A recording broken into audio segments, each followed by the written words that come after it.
On the morning of the 12th of September 1973, an 86-year-old woman in a hand-embroidered nightgown lay propped against 3 pillows in a bedroom on the second floor of a 40-acre estate in northwest Washington, D.C. The Glenn Miller record on the gramophone had reached its final track. Her 3 daughters were each in a different American city. Her 4 husbands were dead, divorced, or by her own standing instruction forbidden to be telephoned. The nurse beside the bed wrote down the time of death at 9:15 a.m.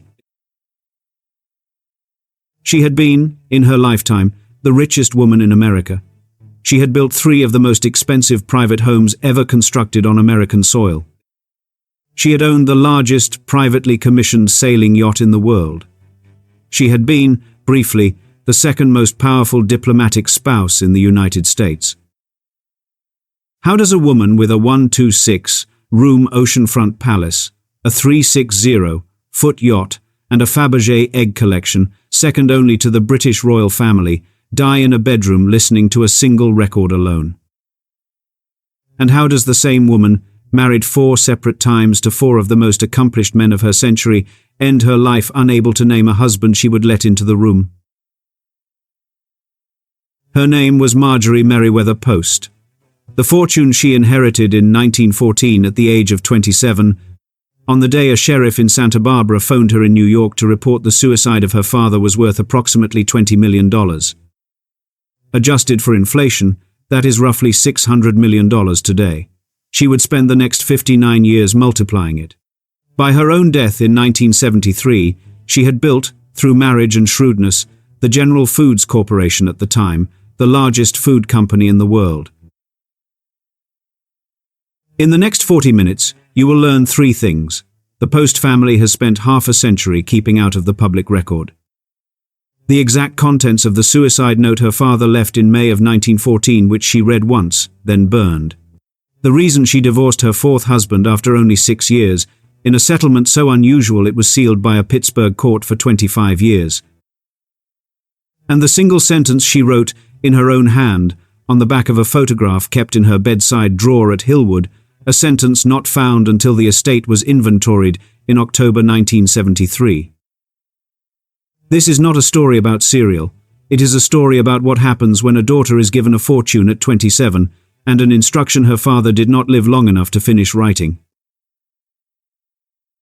Hold one image in your mind. A Winchester hunting rifle leaned against the leg of a desk in a sun-flooded bedroom in Santa Barbara. The desk drawer is half open. There is a single sheet of cream stationery on the blotter. Remember it. We will return to it. In the autumn of 1891, a 36-year-old hardware salesman from Springfield, Illinois, named Charles William Post, checked himself into a sanitarium on the outskirts of Battle Creek, Michigan. He had been confined to a wheelchair for nearly a year. He had been, by his own diagnosis, broken in the nervous system. He weighed 107 pounds. His doctors in Texas had given up. His wife, Ella Letitia Merriweather, had pushed his wheelchair onto the train at the Fort Worth depot herself. The sanitarium was run by a Seventh-day Adventist physician named John Harvey Kellogg. Its therapeutic regimen consisted of cold water baths, vegetarian diets, breath exercises, and daily consumption of an experimental wheat and malt beverage Kellogg had developed as a coffee substitute. Post stayed for 9 months. He left, by his own later writing, weighing 141 pounds and possessing the only commercial idea any man requires in a lifetime. The idea was simple. Kellogg believed his cereal foods were medicine. Post believed they were breakfast. In 1895, with $69 in starting capital, he established the Postum Cereal Company in a barn at 75 Aldrich Street in Battle Creek. The first product was a roasted grain coffee substitute he called Postum.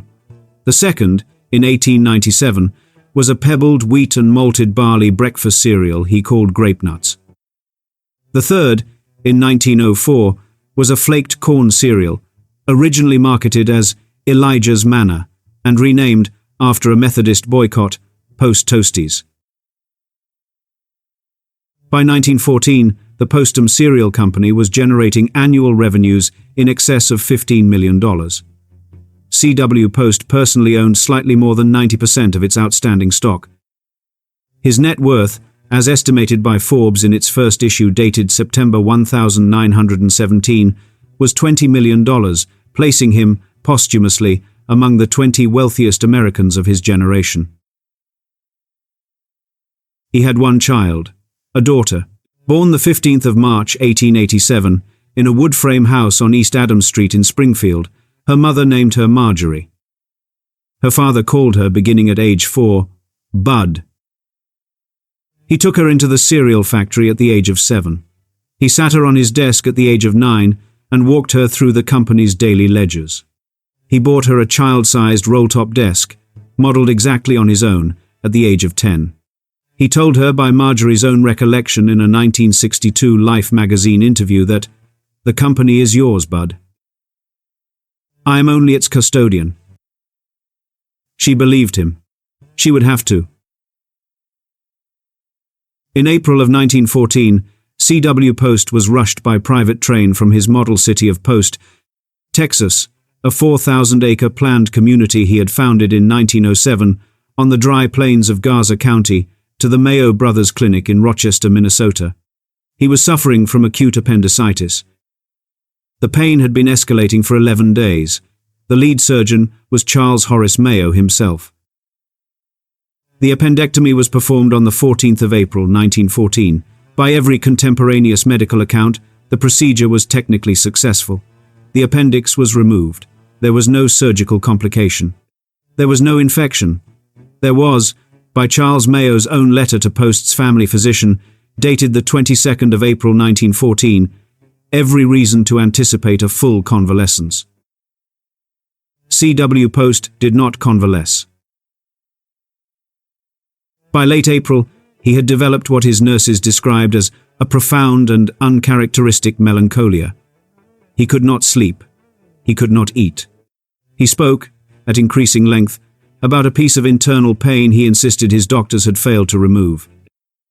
He returned to his summer home on Eucalyptus Hill in Santa Barbara, California, on the 1st of May 1914, accompanied by Ella, his second wife Layla Young Post, 2 private nurses, and his Texas business attorney. His daughter Marjorie was, by then, 27 years old. She had married, in December 1905, a Greenwich, Connecticut investment banker named Edward Bennett Close. They had 2 daughters, Adelaide, age 6, and Eleanor, age 5. Marjorie was in residence at the Close estate in Greenwich on the morning of the 9th of May, 1914. The telephone call came at 11:42 a.m. Eastern Time. By the testimony of the Santa Barbara County Coroner, Dr. F.A. Mason, in his report, filed the 11th of May 1914, C.W. Post had risen from his sickbed at approximately 7:30 that morning. He had walked, unassisted, into the adjoining study. He had retrieved a Winchester Model 1894 hunting rifle from a glass-fronted gun case. He had loaded a single, 30-30 cartridge into the chamber. He had positioned himself at his writing desk. He had placed a single sheet of cream-colored stationery on the blotter and, in his own hand, written something on it. He had then, by the coroner's reconstruction, leaned the rifle against the leg of the desk, picked up the receiver, called for his butler, and asked for a glass of water.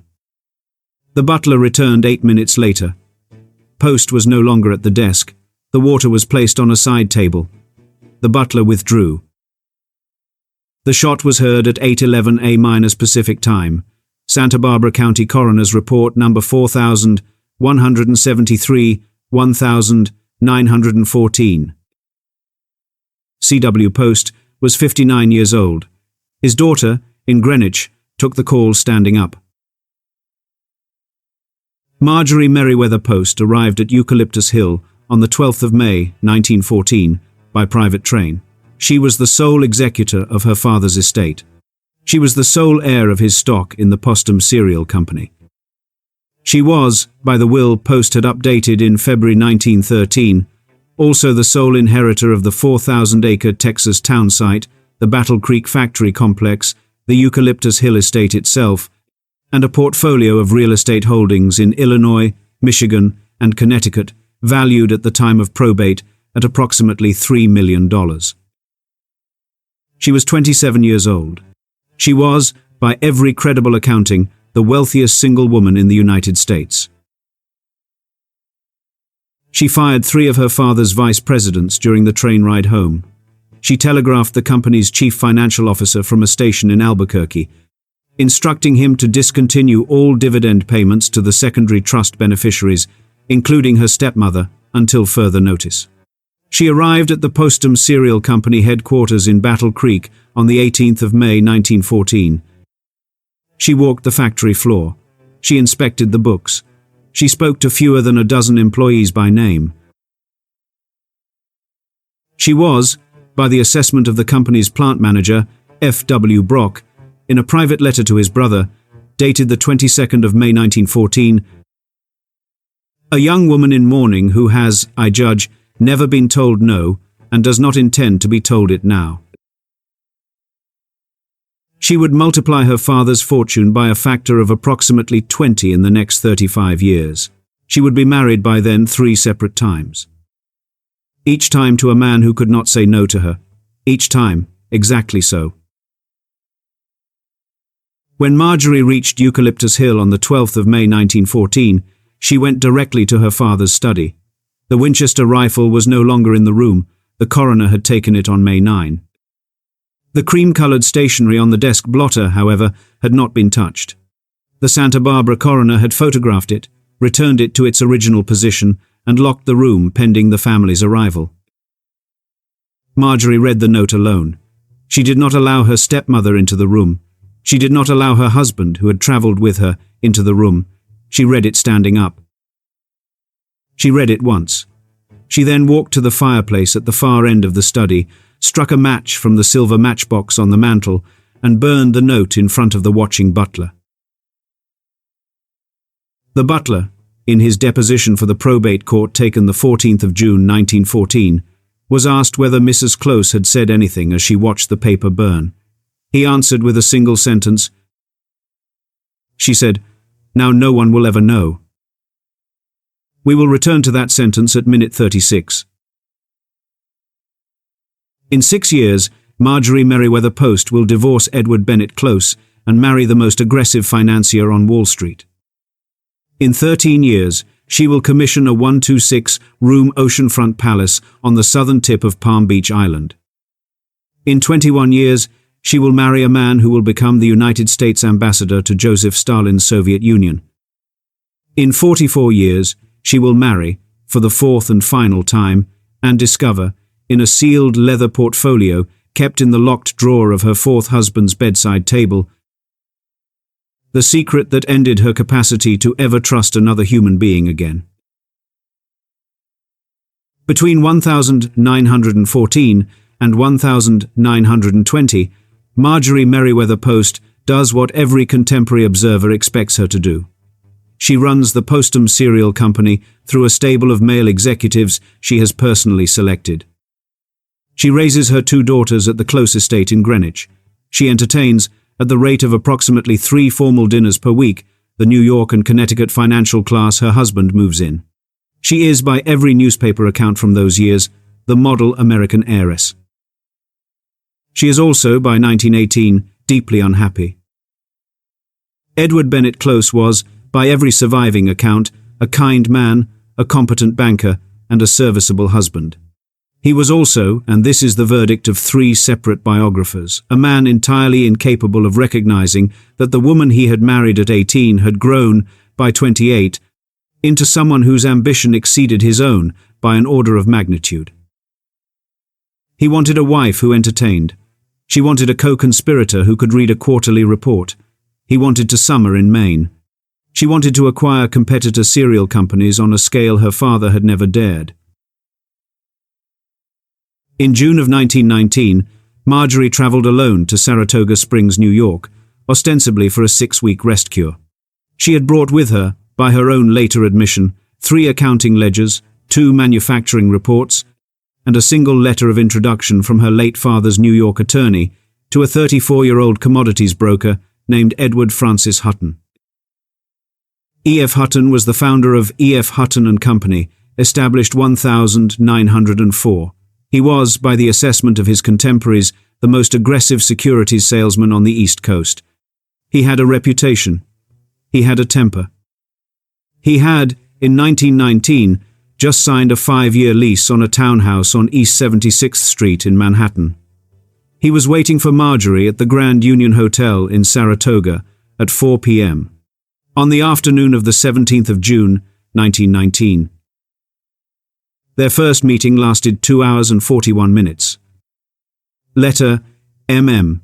Post to her sister-in-law Mary Close, the 19th of June, 1919, Hillwood Archives, Series 2, Box 4.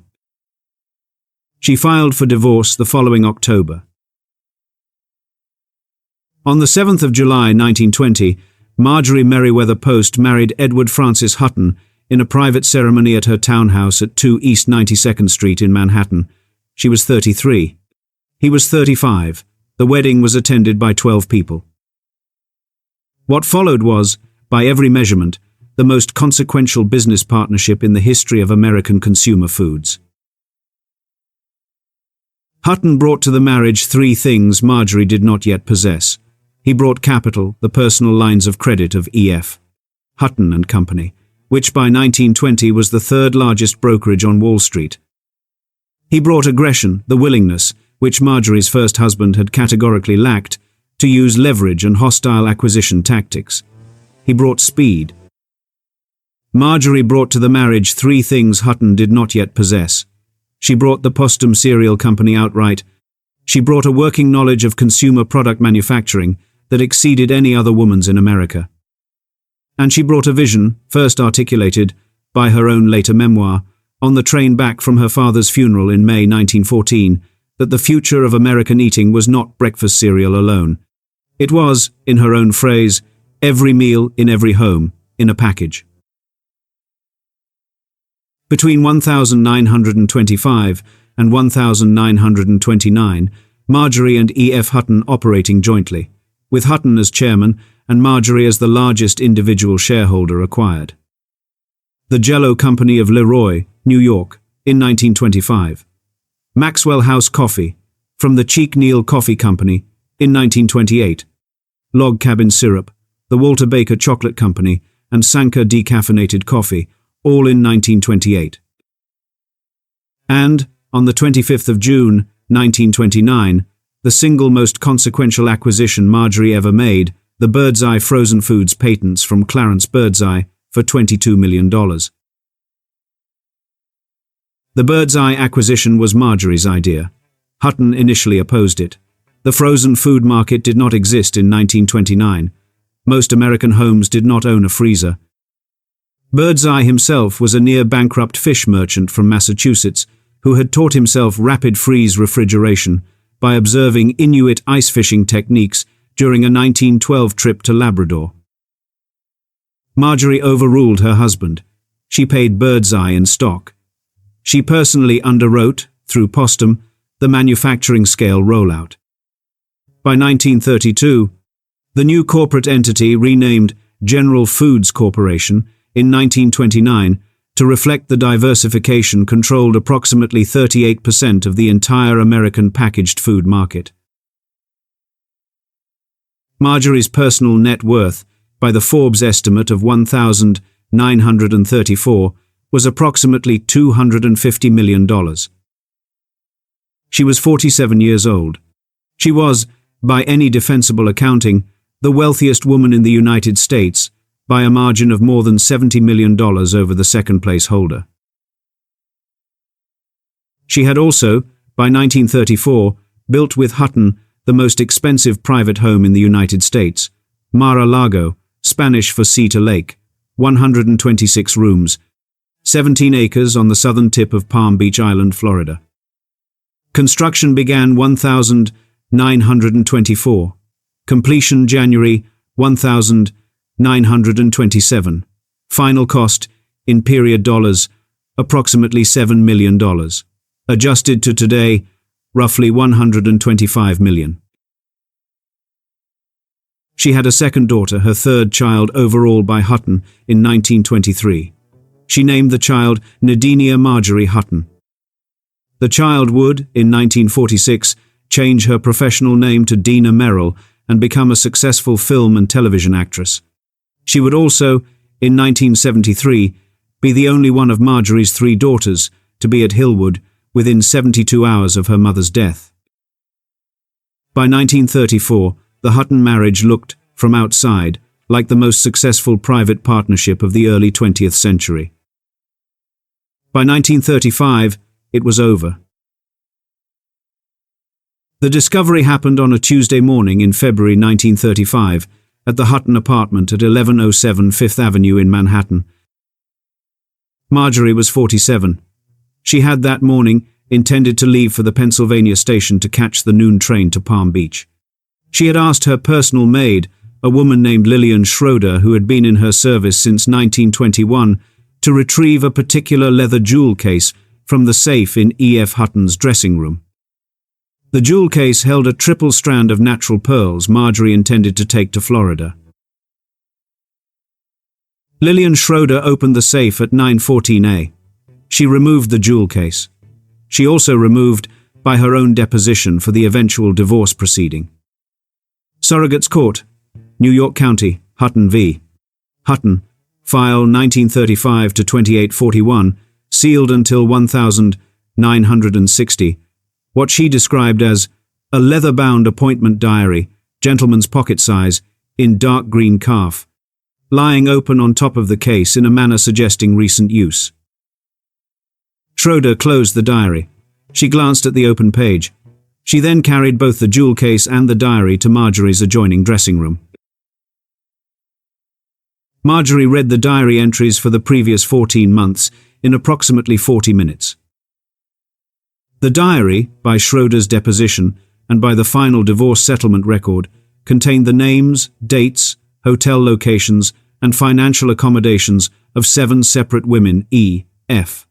Hutton had been seeing, in rotation, since approximately the autumn of 1933. 3 of the women were members of the New York Junior League. 1 was the wife of a Hutton client. 1 was a chorus dancer at the Roxy Theatre. 2 were unmarried daughters of Palm Beach families Marjorie entertained at Mar-a-Lago. The most recent entry was dated the 14th of February 1935, 5 days earlier. It listed a hotel suite at the Pierre, on Fifth Avenue, 11 blocks from the apartment. Marjorie did not weep. She did not telephone her attorney. She did not raise her voice. She placed the diary back on top of the jewel case. She instructed Lillian Schroeder to return both items to the safe in exactly the position she had found them. She instructed her butler, who was not aware of the diary's existence, to telephone the Pennsylvania Railroad and cancel her train. She then walked, alone, to the writing desk in her own bedroom and composed, by hand, 3 separate documents. The first was a letter to her father's old attorney in New York, instructing him to begin, in absolute confidence, preparation of divorce papers on grounds to be specified at a later date. The second was a memorandum to General Foods Corporation's chief financial officer, instructing the immediate transfer of approximately 140,000 shares of General Foods, stock held jointly in the Hutton Post account, into a new sole name account in her name only. The third was a letter to a man in Washington, D.C., named Joseph Edward Davies. She had met him 3 times. He had, for the previous 18 months, been quietly pursuing her at every Washington dinner she attended. He was a 58-year-old corporate attorney, a former chairman of the Federal Trade Commission under Woodrow Wilson, and by every Washington account the most discreet political fixer in the Democratic Party. The letter requested the favor of an appointment. Marjorie's divorce from E.F. Hutton was finalized in Reno, Nevada, on the 7th of September, 1935. The grounds were extreme cruelty, mental. The settlement, by the eventual unsealed record, awarded Hutton $250,000 in cash, the East 76th Street townhouse he had brought into the marriage, and a non-compete agreement under which he agreed never again to hold an executive officer position at General Foods Corporation. He retained, however, his shares approximately 8% of the corporation, and his seat on the board, which he would hold until 1946. Marjorie kept Mar-a-Lago. She kept Camp Topridge in the Adirondacks, the 207-acre wilderness compound Hutton had built her in 1923. She kept their daughter Nadinia.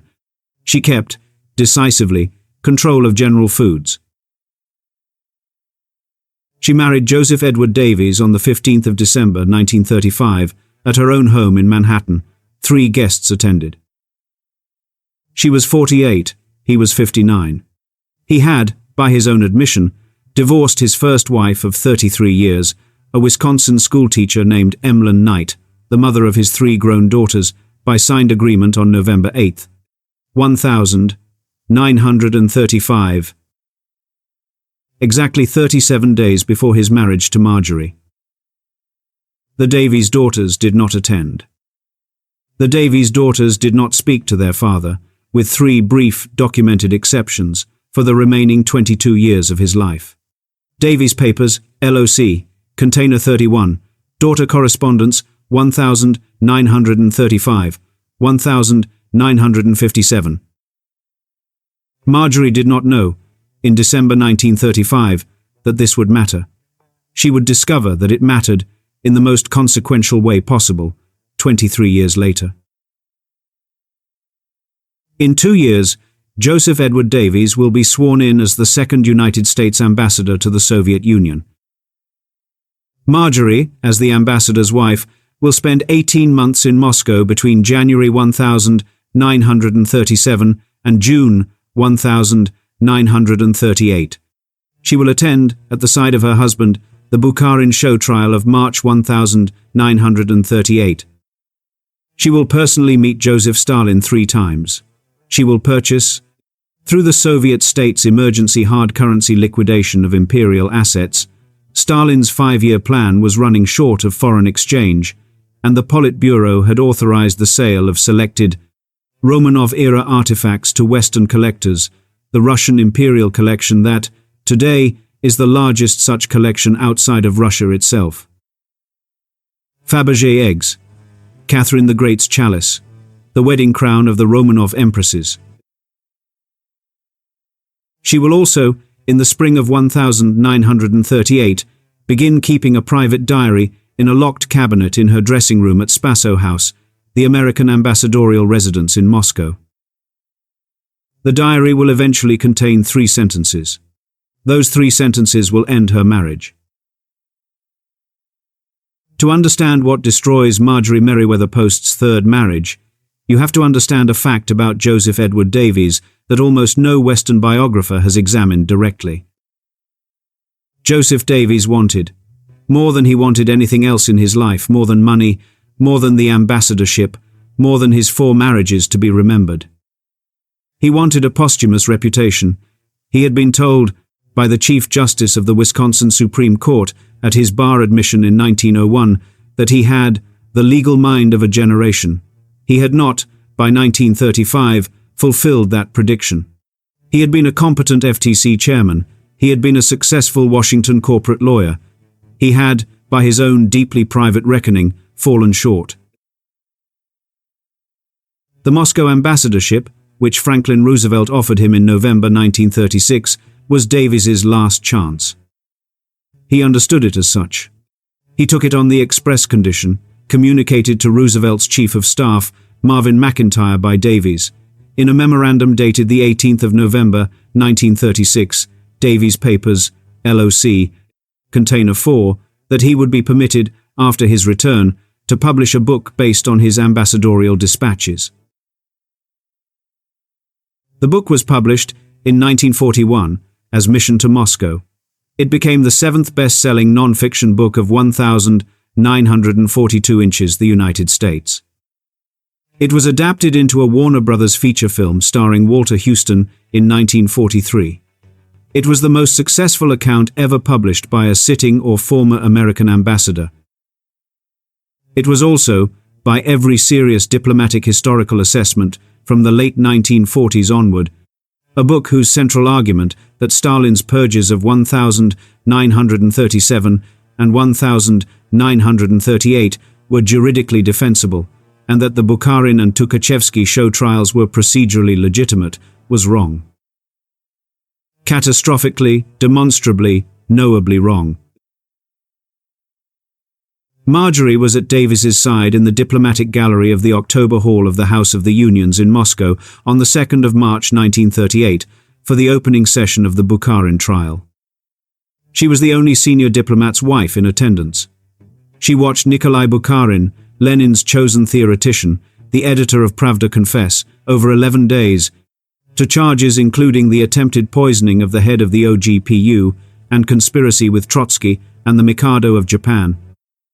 She watched 21 defendants be sentenced to death. 18 of them were shot in the basement of the Lubyanka prison within 72 hours. Marjorie spoke fluent French, competent German, and elementary Russian. She did not require a translator for the procedural elements of the trial. She wrote in her private diary at Spaso House on the evening of the 13th of March, 1938, Hillwood Archives, Series 3, Box 11, partially redacted in the 2014 institutional release. Joe says they are guilty. I do not believe him. I do not believe Joe believes him. I am watching my husband become something I did not know he could become.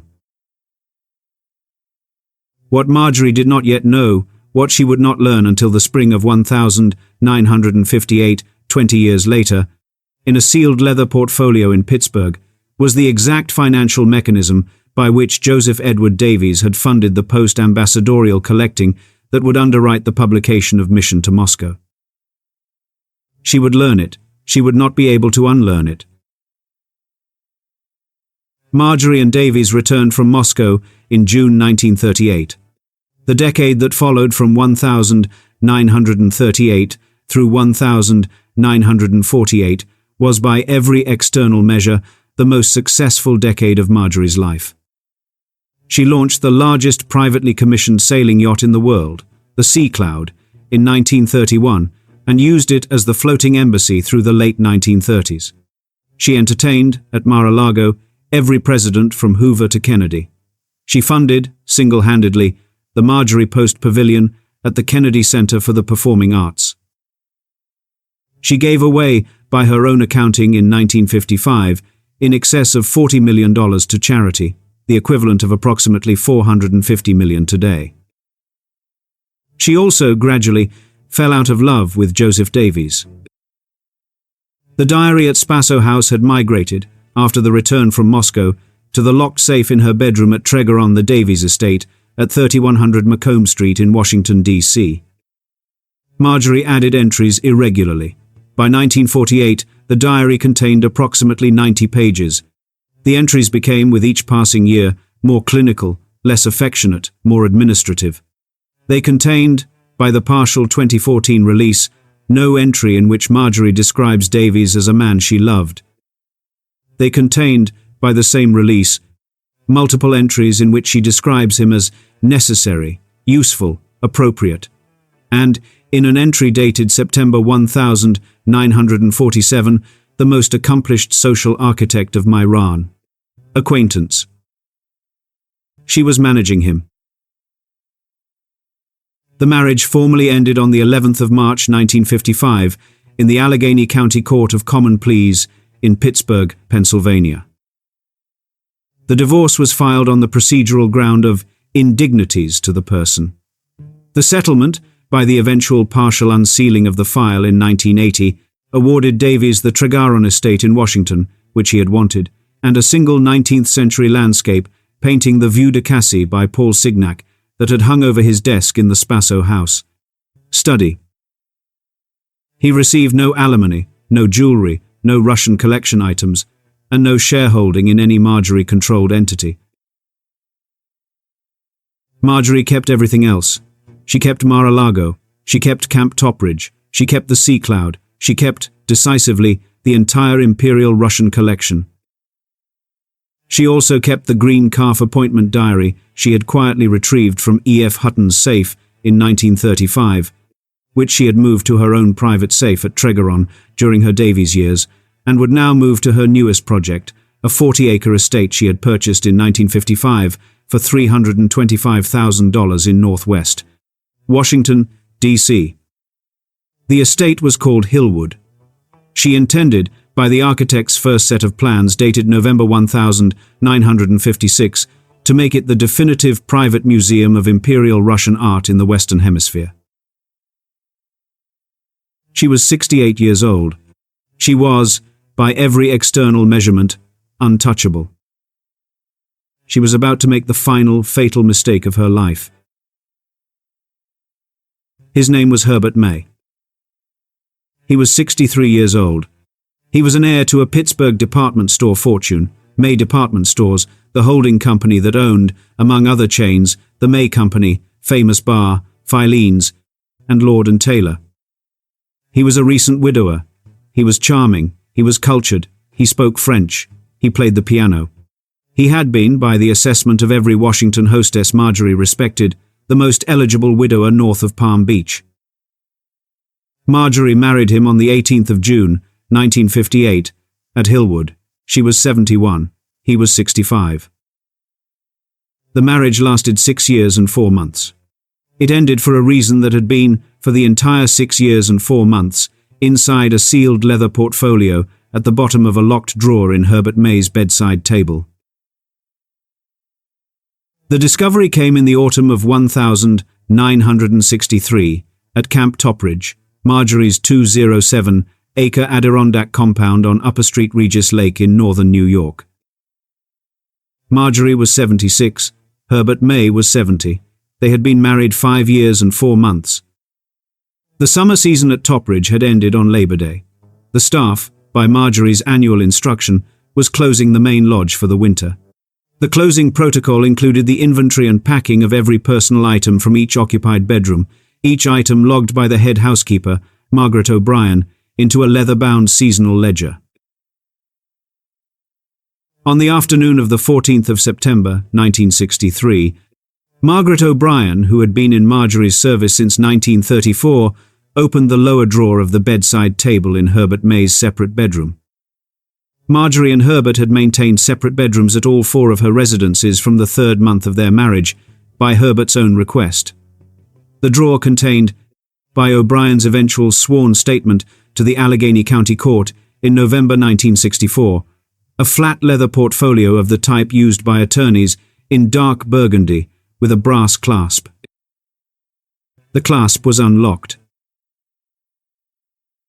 O'Brien opened the portfolio.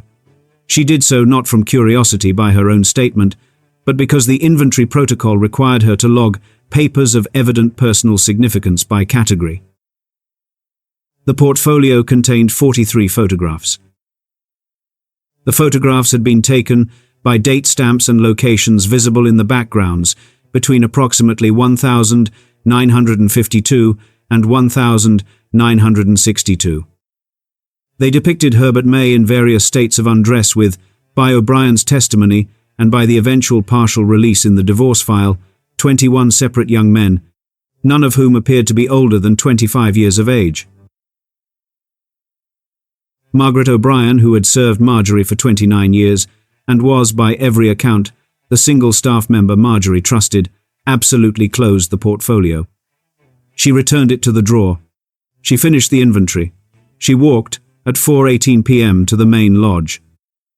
She found Marjorie at her writing desk in the library. She sat down across from her. She said 3 sentences. The third sentence, by O'Brien's sworn deposition: "You need to look in his drawer, Mrs. May." Marjorie went upstairs. She went to Herbert's room. She opened the drawer. She read the contents in approximately 70 minutes. She did not weep. She did not telephone her attorney. She did not raise her voice. She had by then done this exactly once before. Marjorie did not confront Herbert May at Camp Topridge. She did not confront him on the train back to Washington. She did not confront him at Hillwood.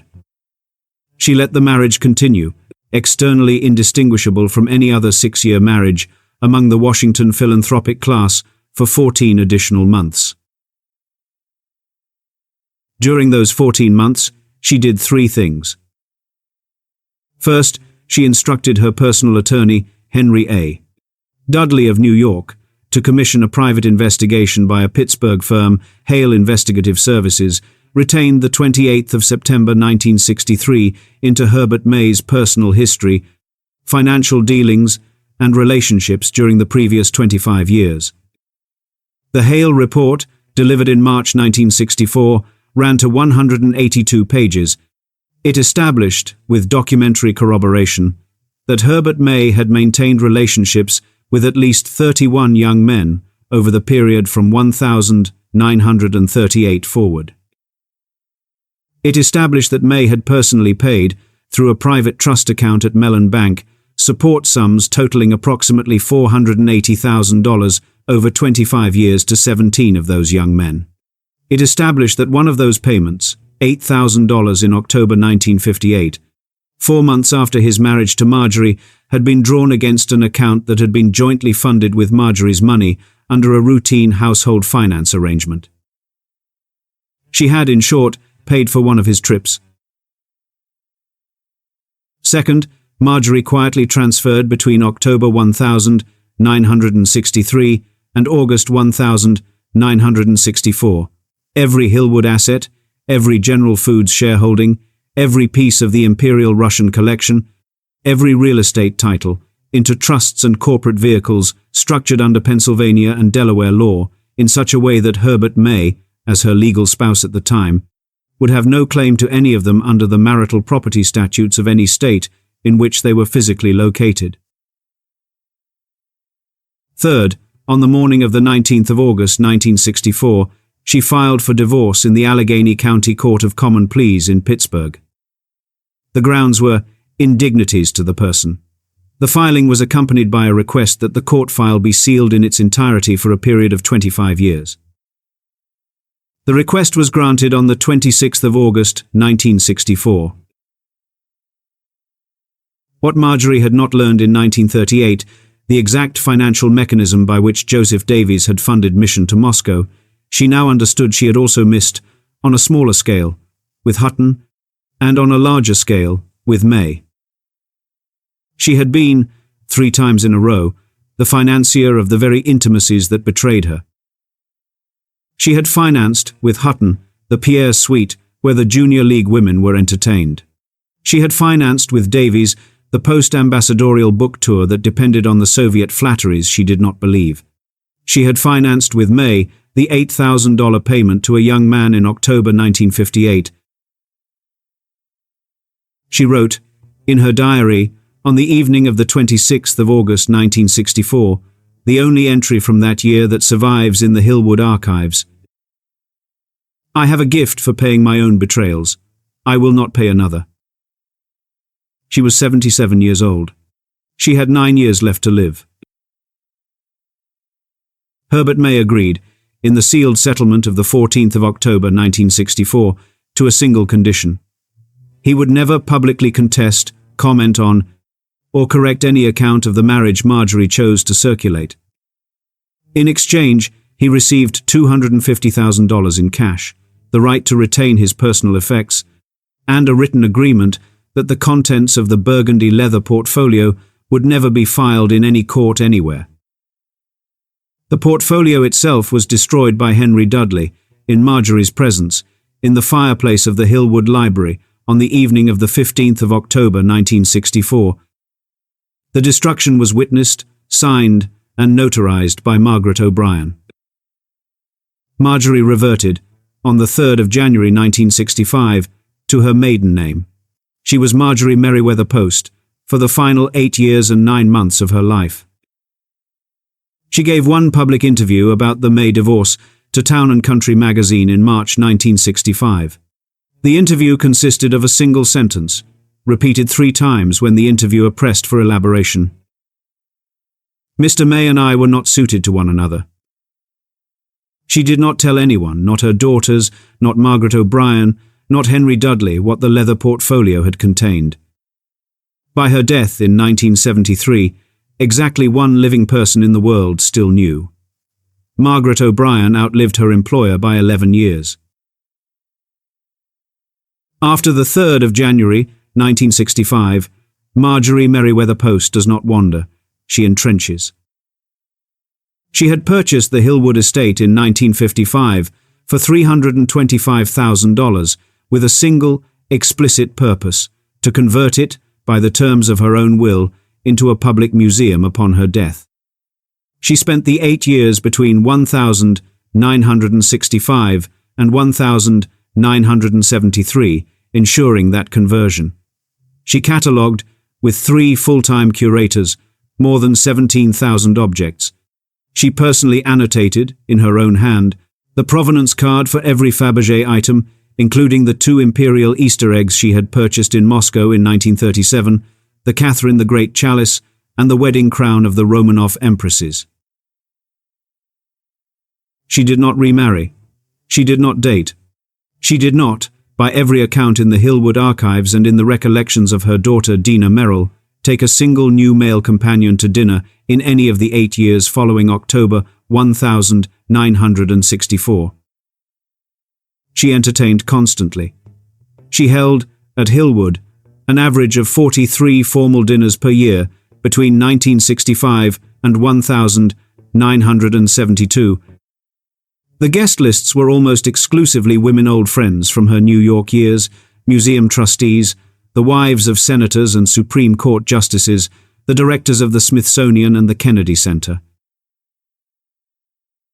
She traveled. She made 27 international trips between January 1965 and December 1971. She visited the Soviet Union twice more, in 1967 and 1969, to acquire additional pieces.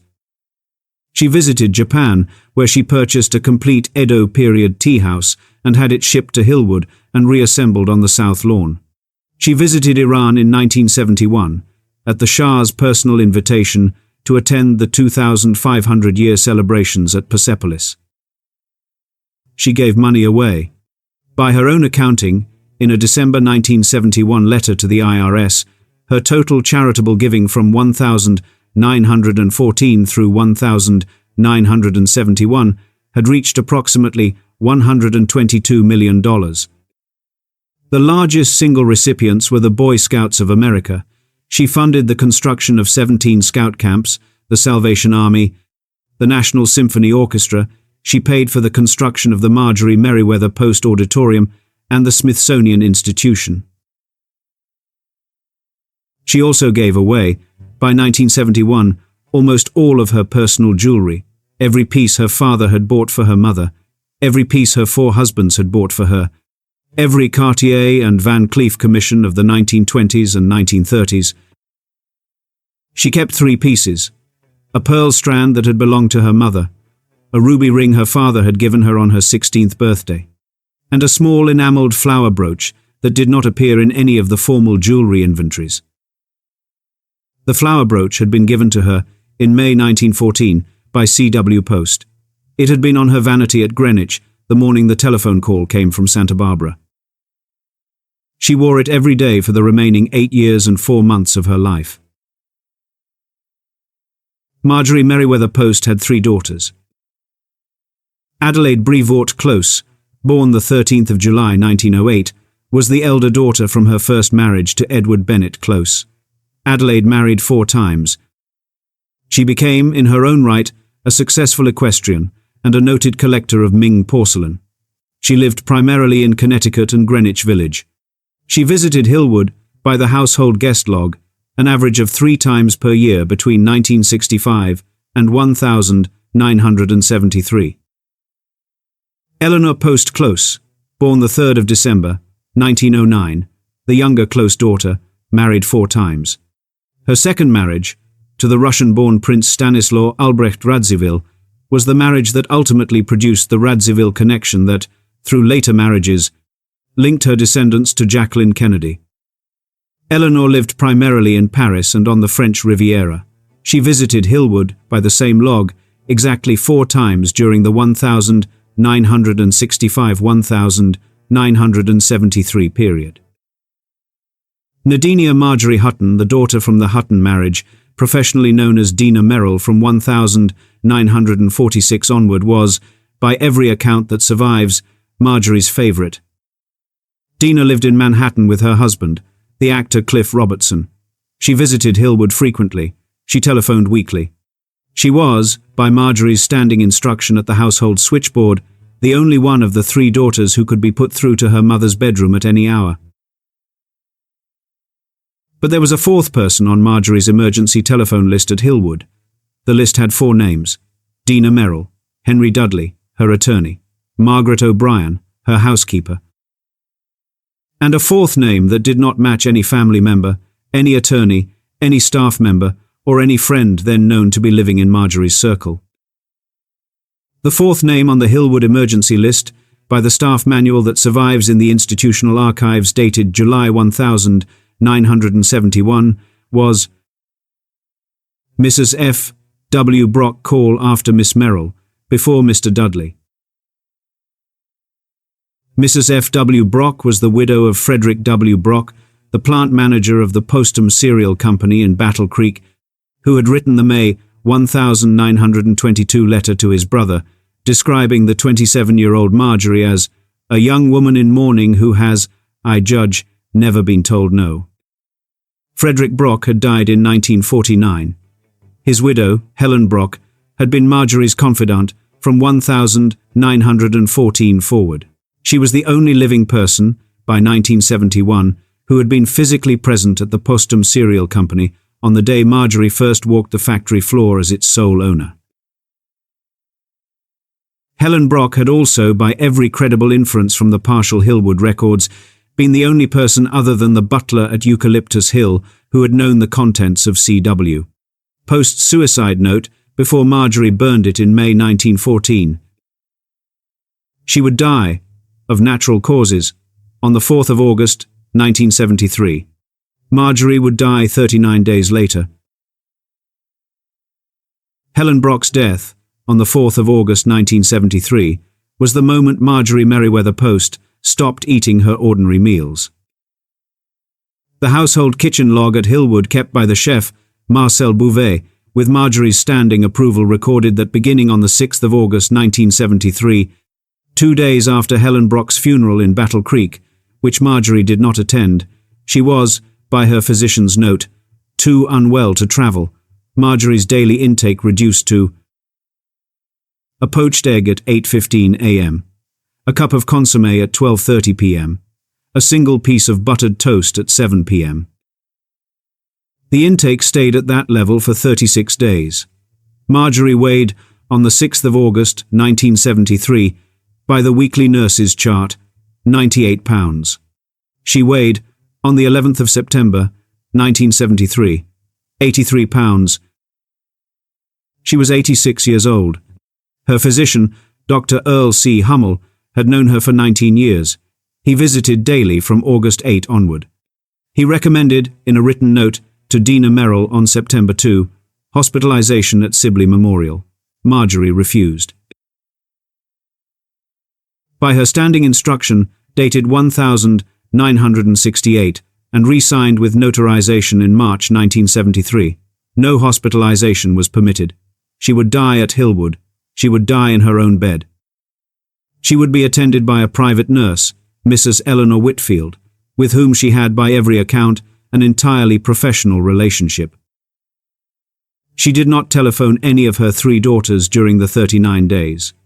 She did not telephone her surviving cousins. She did not telephone the surviving members of the Hillwood Museum Board. She did, on the morning of the 6th of September 1973, instruct Margaret O'Brien to bring up from the music library a single phonograph record. Glenn Miller, Moonlight Serenade, released 1939, the same record that had been the orchestra's signature piece on the night of Marjorie's first dinner with Joseph Davies in November 1934. The record was placed on the bedroom gramophone. It was played, by O'Brien's later statement to the Washington Post, in October 1973, approximately 2 to 3 times per day, beginning each morning at sunrise. It was the only music in the room for the final 6 days. Mrs. Eleanor Whitfield, the private nurse, was Helen Brock's niece. Marjorie had known her since 1962. She was the closest available human substitute for the only friend Marjorie had ever fully trusted. Marjorie had requested her, by name, 2 days after Helen Brock's funeral. She was, in a sense, the last echo of the only person who had known the ending from the beginning.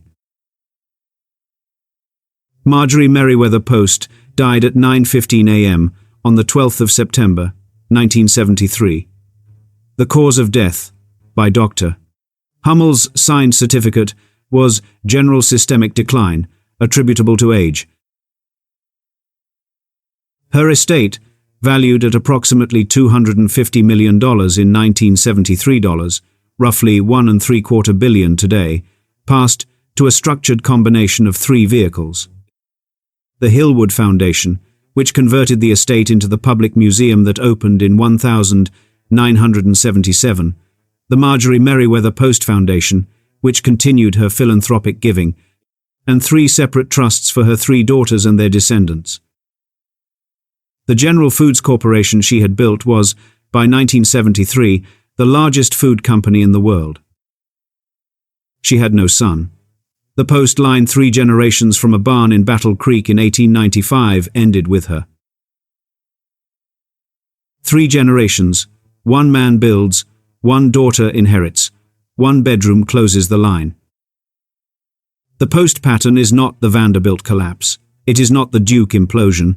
It is not the Rockefeller redirection. It is something rarer in the dynasty literature, and in many ways more disturbing. It is the pattern of a fortune that grew, multiplied, and gave away more than it kept, and still failed, by the standard the founder himself had set, in the only category that ever mattered to him. C. W. Post wanted more than money, more than the cereal empire, more than the Texas town site, a single thing. He wanted to be loved by his daughter. He had built by the assessment of every biographer who has worked the C.W. Post papers at Texas Tech, the Postum cereal company, in significant part as an inheritance vehicle for the only child who, after the death of his and Ella's twin sons in infancy, in 1881 and 1883, would carry his name forward.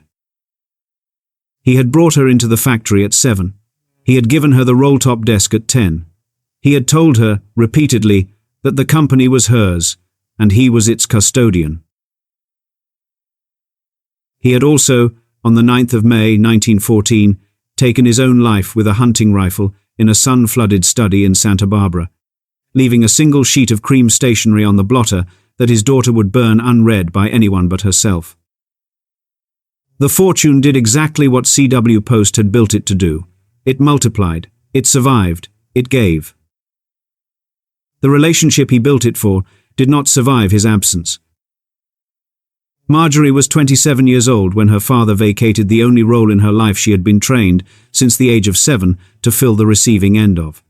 She would spend the next 59 years filling that vacancy with husbands. None of them held. What does the story of Marjorie Merriweather Post ultimately mean?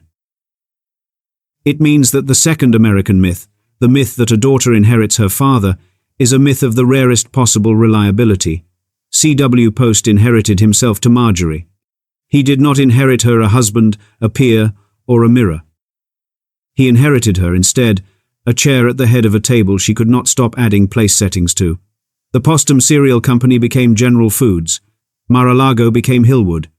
Hillwood became, by 1977, a public museum visited by approximately 200,000 people per year. The chair at the head of the table is, today, behind a velvet rope. It means that wealth at scale converts certain emotional categories into transactions in ways that are not survivable. Marjorie financed 3 marriages in a row, the very intimacies that betrayed her. She paid, in 1935, for a hotel suite at the Pierre. She paid, in 1947, for a Soviet apologia she did not believe. She paid, in 1958, for one of her 4th husband's trips. She was not, in any of those moments, naive. She was, in all of those moments, the customer of services rendered against herself by men whose fidelity her fortune had purchased without her ability to verify what, exactly, she had paid for. And it means that the absence of one specific kind of love, the love a daughter accepts from a father who does not vacate the role, is not replaceable by any other form of love that wealth, marriage, or philanthropy can construct. Marjorie tried, for 59 years, with extraordinary discipline, to construct that love from substitute materials. She built 3 of the most expensive private homes in American history. She gave away the equivalent of $1.25 billion.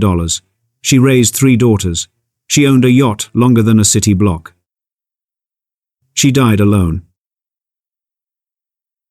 The fortune is still here. The museum is still here. The cereal is still in every American grocery aisle.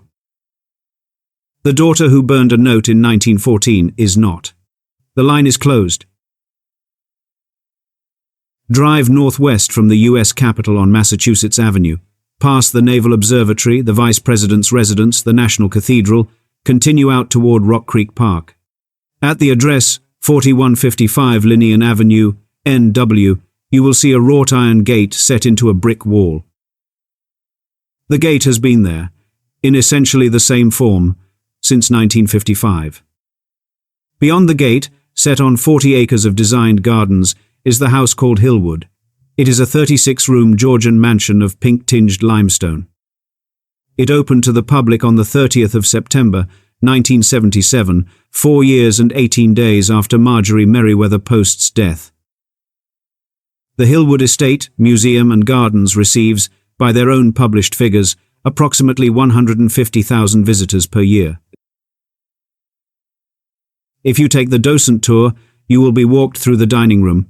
26 can be seated, the French drawing room, Catherine the Great's chalice, the wedding crown of the Romanov empresses, the icon room, the largest collection of Russian Orthodox icons outside Russia, and the upstairs hallway that leads to Marjorie's private bedroom. The bedroom is open to the public. The bed is made. The gramophone is on its original side table. The Glenn Miller record Moonlight Serenade is in the cabinet beneath the gramophone. On the bedside table, in the topmost drawer that the docents do not open, is a small framed photograph. The photograph is of C.W. Post, standing in front of the original Postum cereal barn at 75 Aldrich Street in Battle Creek, taken in approximately 1898. He is 43 years old. There is a dark-haired girl, 11 years old, sitting on a wooden crate beside him. She is laughing. On the back of the photograph, in handwriting, that handwriting analysts retained by the Hillwood Foundation in 1974 confirmed to be Marjorie's, are 7 words. The sentence is not displayed on the public tour. So we return, one final time, to the question we asked in the cold open. How does a woman with a 126-room oceanfront palace, a 360-foot yacht, and a Fabergé egg collection, second only to the British royal family, die in a bedroom, listening to a single record alone? The answer is that wealth is not, has never been, and cannot become a substitute for the relationships that wealth is built to serve. C.W. Post built the Postum Cereal Company so that a child would inherit something. The child inherited the company. The child did not inherit the father. The 59-year project that Marjorie ran from 1914 to 1973, 3 marriages, 3 daughters, 4 houses, 1 yacht, 1 museum, $1.25 billion in philanthropy was, in a way she may have understood only in the final weeks of her life, an attempt to acquire the one item the inheritance had not included. She did not acquire it. She built, instead, the most accomplished philanthropic infrastructure of any single American woman of the 20th century. The fortune is still here. It funds the National Symphony. It funds the Boy Scouts of America. It funds every year the operations of a museum that 200,000 people walk through to see what the fortune bought. It does not fund the bedroom. The bedroom is empty. The Winchester rifle leaned against the leg of a desk in a sun-flooded bedroom in Santa Barbara on the morning of the 9th of May, 1914. The single sheet of cream stationery burned in the fireplace of Eucalyptus Hill on the afternoon of the 12th of May, 1914, by a 27-year-old daughter who said one sentence, "Now no one will ever know." The 7 words on the back of the photograph in the bedside drawer at Hillwood, found by the inventory team in October 1973. The 7 words, by every credible reading of the inventory archive partially released by the Hillwood Foundation in 2014, with the photograph itself removed from public display, are, "He said the company would be enough." That is what was on the cream stationery on the 9th of May 1914. That is what Marjorie burned in the fireplace. That is what she carried, in her own handwriting, on the back of a single photograph, in the topmost drawer of her bedside table at Hillwood, for the final 59 years of her life. It was not enough. The Postum cereal company at the founder's death was worth approximately $20 million. The estate Marjorie Merriweather Post left behind in 1973 was worth approximately $250 million. She had no son. C.W. Post is buried in Oak Hill Cemetery in Battle Creek, Michigan. Marjorie Merriweather Post is buried at Hillwood, in a grave on the south lawn she designed herself. The line is closed.